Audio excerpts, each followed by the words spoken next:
Germantown Multi-Speciality Hospital, Dr. Mir Jawad Zar Khan, National Award winner, Senior Orthopedic Surgeon and Director of Germantown Multi-Speciality Hospital। इनके साथ most senior and world experience doctor की team आपकी खिदमत में रहेगी। Doctor Wasif Azam, doctor Bharvi Chandori.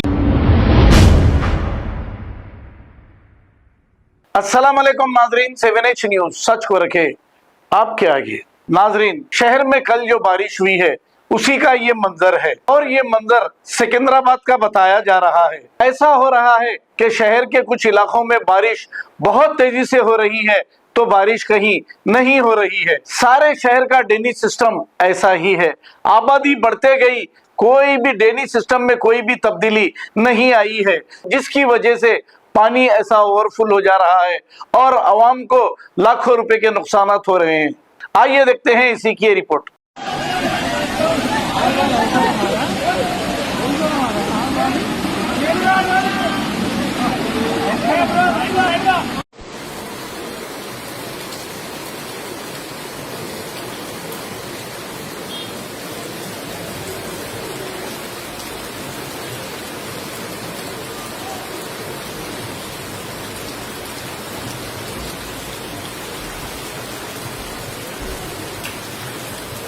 Germantown Multi-Speciality Hospital, Dr. Mir Jawad Zar Khan, National Award winner, Senior Orthopedic Surgeon and Director of Germantown Multi-Speciality Hospital। इनके साथ most senior and world experience doctor की team आपकी खिदमत में रहेगी। Doctor Wasif Azam, doctor Bharvi Chandori, senior cardiologist और दीगर specialist doctor की टीम खिदमत अंजाम दे रही है। Robotic surgery, advance cath lab, MRI, operation theatre, ICU, 2D ultrasound and pathological laboratory की 24 घंटे इमरजेंसी सर्विस के साथ अपने तमाम अमराज का मुकम्मल इलाज करवाइए। Germanten multi speciality hospital, opposite to pillar number 150, Attapur, Hyderabad. Please हमारे चैनल को लाइक करिए, शेयर करिए, सब्सक्राइब करना ना भूले। 7H न्यूज आपकी आवाज।